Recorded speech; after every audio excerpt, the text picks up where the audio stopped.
Assalamualaikum warahmatullahi wabarakatuh. Bismillahirrahmanirrahim. Alhamdulillahirabbil alamin. Wassalatu wassalamu ala asyrafil mursalin wa ala alihi washabihi ajma'in wa man tabi'ahum bi ihsan ila yaumiddin wa sallim tasliman katsiran katsira bi rahmatika arhamar rahimin ya arhamar rahimin ya arhamar rahimin irhamna bi rahmatikal wasi'ah. Allahumma arhamna bi rahmatikal wasi'ah wa'afina wa'fu anna wa ala ta'atika wa syukrika inna. Allahumma zidna wa la tanqusna wa akrimna wa la tuhinna wa a'tina wa la tahrimna wa athirna wa la tu'thir alaina wa ardina wa arda'ana ya karim. Ya hayyu qayyum rahmatika nastaghis, ya hayyu qayyum rahmatika nastaghis, ya hayyu qayyum rahmatika nastaghis. Aslih lana sya'nana kullahu wa la takilna ila anfusina tarfata 'ain. Subhana rabbika rabbil izzati amma yasifun wa salamun alal mursalin walhamdulillahil alamin. Alhamdulillahil alamin. Di pagi yang mulia ini 1 Syawal ya 1443 bersamaan 2 Mei 2022 kita sudah sama-sama bertakbir tadi lepas salat ya.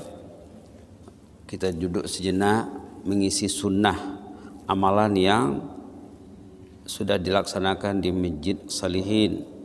Setiap pagi kita duduk sejenak membincangkan benda-benda yang bermanfaat untuk kita. Hari ini tajuknya memetik buah manis Ramadan. Memetik buah manis Ramadan. Kita sebulan penuh berjuang, berjuang 29 hari ya, mendidik diri. Ramadan itu madrasah, macam sekolah, macam kita belajar mendidik diri dengan diri sendiri. Macam mana hasilnya? Kita lihat di sini macam mana orang yang berhasil mendidik dirinya. Ini kisah jemaah muslimah malah ya. Dia mencurahkan kenangan manisnya kepada majelis fatwa ataupun jabatan mufti kalau di Brunei. Apa dia cakap? Pada hari raya setelah kepergian bulan suci Ramadan, saya menikmati perubahan pada diri saya. Ada perubahan. Bulan Ramadan itu bulan untuk berubah. Alhamdulillah saya tekun bertilawah dan bersolat. Dia rajin baca Quran. Bukan di Ramadan saja ya, bulan Syawal dia semakin tekun dan bersolat juga. Termasuk tuh kalau untuk lelaki solat fardu ya, solat fardu berjemaah di masjid di samping solat sunat. Giat membaca bahan yang memberi saya suntikan motivasi agar sentiasa terasa lebih dekat kepada Allah. Rajin membaca, mengisi kekosongan rohaninya. Rohani ini kalau tidak diisi sama dengan jasad, tidak makan tidak minum, jasad itu akan sakit nanti mati. Rohani bila mati susah nak masuk ilmu tuh. Tapi kalau rohaninya hidup sehat, suka dengan ilmu. Hal ini dengan segunung harapan agar saya diterima sebagai golongan tawwabin atau ahlut taubah. Inilah ya di antara kemuncak sasaran mukmin dalam hidup agar menjadi ahlut taubah. Kenapa? Dalam ayat 222 surah Al-Baqarah mengatakan orang itu kalau dia sentiasa bertaubat kepada Allah, orang itu statusnya kekasih Allah, Habibullah. Ayat 222 ini innallaha yuhibbut tawwabin wa yuhibbul mutatahhirin. Orang yang sentiasa bertaubat secara terus-menerus dia menjadi kekasih Allah. Yuhibbu. Allah itu yuhib. Orang itu menjadi dikasih Allah. Apa saya yang ingin tanyakan di sini katanya? Tadi baru cerita ya, sekarang intinya. Apa kegundahan dia yang mau dikemukakan kepada majelis fatwa ataupun jabatan mufti? Bagaimana supaya saya berupaya menjaga diri dari gangguan syaitan? Subhanallah. Macam mana nak selamat daripada gangguan syaitan? Rungsing dia. Orang tu mesti rungsing ya. Kalau tidak ada kerungsingannya berat. Kalau orang tidak risau menghadapi gangguan syaitan, berat masalahnya. Dia dah tertipu ya. Orang yang tidak rungsing, tidak risau menghadapi gangguan syaitan, orang itu berat masalahnya. Subhanallah.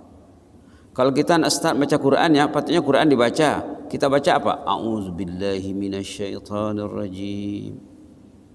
Lindungilah aku ya Allah dari gangguan syaitan. Starting nak baca Quran, sebelum baca Fatihah berta'awuz dulu. Kemudian kalau kita lihat surah terakhir, halaman terakhir dalam Al-Quran, perintah apa? Qul a'udzu birabbin nas, malikin nas, ilahin nas, min syarril waswasil khannas, alladzi yuwaswisu fi sudurin nas minal jinnati wan nas. Menyuruh kita tuh berlindung dari gangguan syaitan. Qul a'udzu birabbin nas, mintalah kepada Allah, lindungilah aku ya Allah, engkau sebagai Rabbun nas, sebagai Malikin nas, sebagai Ilahin nas, lindungilah aku dari apa? Min syarril waswasil khannas, dari kejahatan waswas khannas. Was-was itu jangan was-was dalam bahasa Melayu ya. Was-was dalam bahasa Melayu maknanya sempit. Was-was di sini katanya jangan pergi ke masjid katanya. Jangan pegang Quran, itu maksud was itu. Jangan berzikir. Jangan buat ni, jangan buat ni, buat lain ni, buat ini ya. Benda yang tak baik disuruhnya dibuat. Benda yang baik dilarangnya. Itu was-was. Sehingga orang tidak ingat waktu salat, tidak ingat waktu azan. Subhanallah. Jadi kerusakan pertama tentang gangguan syaitan. Yang kedua, bagaimana saya memelihara nikmat iman dan nikmat hidayah Allah. Nikmat iman. Terasa tak nikmat iman? Subhanallah. Terasa tak nikmat iman? Kalau tak rasa lagi, cobalah belajar. Belajar. Subhanallah. Nikmat hidayah, bimbingan Allah yang kita minta dalam Fatihah, ihdina, bimbinglah kami, tuntunlah kami, ajarlah kami ya Allah, kendalikanlah kami ya Allah, ihdina. Kalau Allah mengendalikan orang itu akan jauh dari gangguan syaitan. Kalau Allah mengendalikan orang itu akan disupport oleh malaikat. Dicakap lagi, saya tidak mau kehilangan nikmat iman setelah saya menikmatinya. Dia terasa dalam bulan Ramadan, nikmat berada di masjid, nikmat solat berjamaah, nikmat solat sunat, nikmat qiyamul lail, nikmat bertadabbur. Subhanallah. Demi Allah, iman sungguh manis dicakap. Memang dalam hadis dikatakan ya.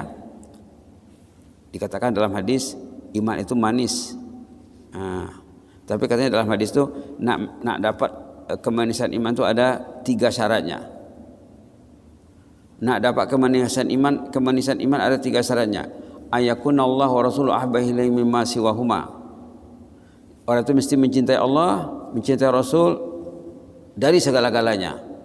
Cinta Allah, cinta Rasul nomor 1. Cinta istri karena istri cinta Allah. Cinta suami karena suami cinta Allah. Cinta anak karena anak-anak dididik untuk cinta Allah, lalu kita mencintai anak tadi. Anak yang tidak mencintai Allah, ada teguran dalam Quran kepada Nabi Nuh, itu bukan anakmu katanya. Nabi Nuh mengatakan, anakku ya Allah. Kata Allah, itu bukan anakmu, bukan anakmu lagi, karena dia tak dengar cakap ayahnya, tidak satu haluan dengan ayahnya. Boleh lihat ya dalam cerita Nabi Nuh, surahnya surah Hud, bukan dalam surah Nuh ya, ceritanya dalam surah Hud. Surah Hud ini sebelum surah Yusuf barangkali ya. Bismillah. Tengok di sini. Nak tahu ya. Halaman 227, halaman ayat 46. Halaman 227, kalau sambungannya dari halaman 226 ayat 45. Tengok ayat 45. Wa nada nuhur rabbah faqala rabbi inna ibni min ahli. Waktu negeri Nabi Nuh sudah mau tenggelam, Nabi Nuh sudah naik bahtera dengan pengikutnya, anaknya tak mau naik. Ya Allah, katanya, anakku ya Allah, anakku, itu kan keluargaku ya Allah, itu kan belahan jiwaku ya Allah, itu kan buah hatiku. Dia merayu nak menyelamatkan anaknya. Tengok jawabannya dalam ayat 46. Qala Allah menegaskan, ya Nuh innahu laisa min ahlik. Itu bukan keluargamu lagi. Bukan keluargamu lagi, jangan difikirkan lagi itu. Innahu amalun ghairu salih. Amalnya tidak saleh. Yang menghubungkan ayah dengan anak, anak dengan ayah amal saleh. Fala tas'alni ma laisa laka bi'ilm. Kalau engkau tak tahu jangan tanya, kata Allah kepada Nabi Nuh. Ini cukup berat ungkapannya ya. Jangan tanya kalau tidak tahu, katanya. Inni a'idzuka an takuna minal jahilin. Jangan jadi orang jahil, jadi orang bodoh. Allah cakap sama Nabi Nuh. La ilaha illallah. Marah nih ya. Subhanallah. Jadi dalam hadis itu katanya, nak dapat kemanisan iman, cinta Allah nomor 1, cinta Rasul nomor 2. Mencintai keluarga, mencintai orang lain atas dasar cinta Allah. Jadi anak kena dibimbing ya. Baik. Saya sungguh mendambakan surga. Tengok tuh. Tadi rajin baca Quran, rajin salat, rajin membaca bahan yang berharga, risau akan gangguan syaitan. Subhanallah. Kemudian tidak mau kemunduran ataupun kemerosotan nikmat iman. Subhanallah. Kemudian cinta surga. Surga ingat hari-hari. Saya ingin bebas dari azab neraka. Neraka ingat hari-hari. Dalam bulan Syawal ingat surga, ingat neraka. Saya berdoa dengan ikhlas agar Allah mengampuni dosa segala dosa saya, katanya. Saya juga berharap agar Syekh mendoakan saya. Syekh itu maksudnya mufti di sana lah tuh. Baru cakap jazakumullahu anna kulla khair wassalam. Tidak lupa dia mengucapkan apa? Jazakallahu khaira. Tak lupa dia berdoa. Jadi ini sudah berisi ya. Yang penting poinnya berapa tadi? Pertama cinta Quran, yang kedua cinta salat. Dia karena dia perempuan, kalau lelaki karena cinta masjid. Karena tambah dengan cinta masjid. Orang yang tak cinta masjid imannya sakit. Tengok ayat yang menyanjung pencinta masjid. Nak tahu status anda, tengoklah sanjungan Allah dalam Quran tentang pencinta masjid. Ukurlah diri di mana kedudukannya. Halaman 189 ayat 18 yang sudah puluhan kali disorot dalam tazkirah di Masjid Salihin. Halaman 189 ayat 18, innama ya'muru a'udzubillahi minasyaitonirrajim. Ini sanjungan Allah kepada pencinta masjid. Ayatnya bukan ayat menyuruh, menyanjung. Artinya apa? Lebih dari menyuruh. Lebih dari menyuruh. Bukan cakap pergilah ke masjid. Bukan. Ayatnya ayat kenyataan, bukan perintah. Boleh dibaca ya? A'udzubillahi minasyaitonirrajim. Innama ya'muru masajidallahi man amana billahi wal yawmil akhir wa aqama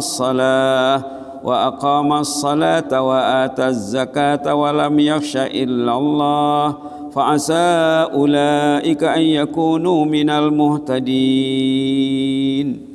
Allahumma ja'alna minal muhtadin. Allahumma ja'alna minal muhtadin. Allahumma ja'alna minal muhtadin. Kalau berjumpa ayat muhtadin, mintalah ya Allah, Allahumma ja'alna minal muhtadin. Kalau jumpa ayat muttaqin, Allahumma ja'alna minal muttaqin. Kalau jumpa ayat muflihun, muflihin sama tu ya, Allahumma ja'alna minal muflihin. Jangan diam, minta support dengan doa, tanda orang tu faham. Kalau diam saja dia tak faham. Ini cara Rasul dan sahabat berinteraksi dengan kalamullah.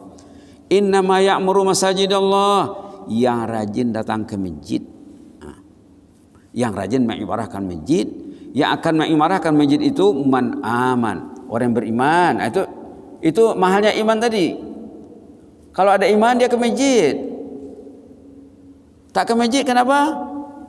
Imannya jadi question mark, tanda tanya. Di mana imanku? Allah memanggil aku ke rumahnya, aku di mana? Amanah billah, beriman kepada Allah, wal yaumil akhir, beriman kepada hari kemudian. Karena nanti di antara yang selamat di hari kemudian orang pencinta masjid dan orang yang mendengar azan, gembira mendengar azan, waktu keluar kubur gembira. Orang yang berdoa sesudah azan di padang mahsyar disyafaatkan oleh Rasulullah SAW. Subhanallah. Duduk di masjid didoakan malaikat. Dia tidur di malam hari, besok dia niat nak ke masjid sembahyang subuh. Dia beruduk sebelum tidur dengan niat supaya mudah bangun. Sepanjang dia tidur didoakan malaikat. Kalau dia datang sembahyang subuh, dapat pahala berqiyamul lail satu malam tak tidur. Penuh, satu malam penuh. Kalau dia datang sembahyang isya, dapat nilai seperti qiyamul lail setengah malam. Jadi datang isya dan subuh berjamaah, nilai ibadahnya 1,5 malam. Kalau dia tidur 6 jam, 6 jam ya, kadang lebih. 6 jam tu ibadat campur dengan nilai datang sembahyang isya berjamaah setengah malam, nilai sembahyang subuh macam beribadat satu malam penuh, jadi campur semuanya dah 24 jam beribadat. 24 jam fully ibadat. Subhanallah. Patutlah Allah menyanjung di sini ya. Kasihan ya. Kasihan yang jauh hatinya dari masjid.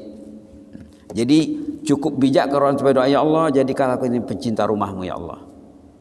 Itu lebih bagus daripada doa, ya Allah ampunlah dosaku. Ya Allah ampunlah dosaku tapi tak ke masjid. Itu main-main namanya. Ya Allah ampunlah dosaku ya Allah. Dosa dua orang tua juga ya Allah. Kalau dosanya sudah diampun, kakinya akan ringan melangkah ke masjid. Jadi doa yang paling bijak, ya Allah jadikanlah aku ini pencinta masjid ya Allah sampai ke ujung usia. Di hari aku meninggal, aku masih datang salat di rumahmu ya Allah. Allah akan jaga dia. Ini ya, innama ya'muru masajidallah, yang rajin mengimarkan rumah Allah itu masjid, orang yang beriman kepada Allah satu, beriman kepada kemudian dua, orang yang menegakkan salat. Salat yang betul, salat cara Nabi, salat cara sahabat, fardu berjamaah di masjid. Dah selalu disebut ya.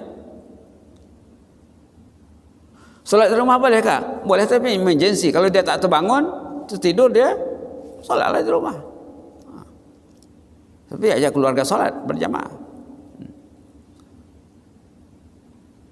Subhanallah. Wa ata zakah yang keempat. Orang itu akan peka terhadap zakat. Yang kelima, walam yakhsha illallah.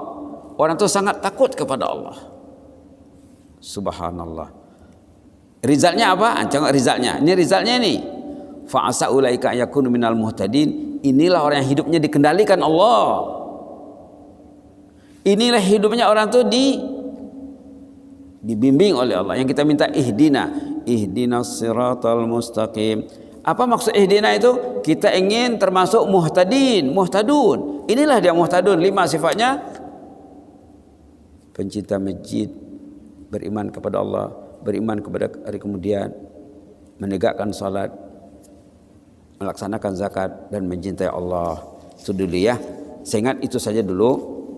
Nanti jawabannya kita bincang besok. Jadi kita baru membincangkan soalan.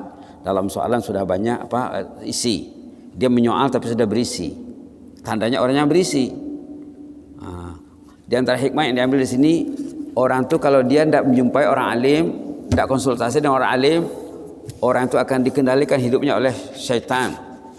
Orang yang jauh daripada ahli ilmu, dia akan jadi mangsa syaitan. Orang itu mesti selalu konsultasi dengan mufti melalui persuratan. Macam mana dia nak menilai dirinya? Tanya jabatan mufti, macam mana saya sesudah Ramadan? Sifat saya sekian. Macam mana? Nanti macam mana jawabannya? Jawaban belum lagi ya. Mudah-mudahan jadi panduan baik untuk kita semua. Aqulu qouli hadza wa astaghfirullah li wa lakum. Allahumma zidna wa la tanqusna wa akrimna wa la tuhinna wa a'tina wa la tahrimna wa athirna wa la tu'sir alaina wa adina wa arda'na ya karim. Allahumma hafaz sultana wa iyyana wal muslimin. Allahumma hafaz sultana wa iyyana wal muslimin. Allahumma hafaz sultana wa iyyana wal muslimin wan nas ajma'in. Ihfazna min kulli su'. Allahumma hafazna min kulli makruh. Fallahu khairun hafiza wa huwa arhamur rahimin wa anta ahkamul hakimin. احفظنا بما حفظت بعبادك الصالحين يا عزيز يا عليم يا لطيف يا خبير. الطف بنا فيما جرت به المقادير. اللهم الطف بنا فيما جرت به المقادير. اللهم الطف بنا فيما جرت به المقادير وهيئ لنا كل الخير بيدك الخير إنك على كل شيء قدير. إنك نعم المولى ونعم النصير وبالإجابة جدير يا مجيب السائلين. اللهم ارحم أمواتنا وأموات المسلمين. اللهم ارحم أمواتنا وأموات المسلمين. ارحم المعلمين والمتعلمين. اللهم ارحم المعلمين والمتعلمين والناس أجمعين. اللهم ارحمنا وارحم أمواتنا وأموات المسلمين وارحمنا إذا ما صرنا من أهل القبور. اللهم ارحمنا إذا ما صرنا من أهل القبور واجعل قبرنا روضة من رياض الجنة. اللهم اجعل قبرنا وإياهم روضة من رياض الجنة وادخلنا الفردوس الأعلى مع الأبرار. اللهم ادخلنا الفردوس الأعلى مع الأبرار. اللهم هيئ لنا الفردوس الأعلى مع الأبرار مع النبيين والصديقين والشهداء والصالحين وحسن أولئك رفيقا يا مجيب السائلين. سبحان ربك رب العزة عما يصفون وسلام على المرسلين والحمد لله رب العالمين. تقبل الله منكم جزاكم الله خيرا بارك الله فيكم. إني أحبكم في الله وأستودعكم الله والسلام عليكم ورحمة الله وبركاته.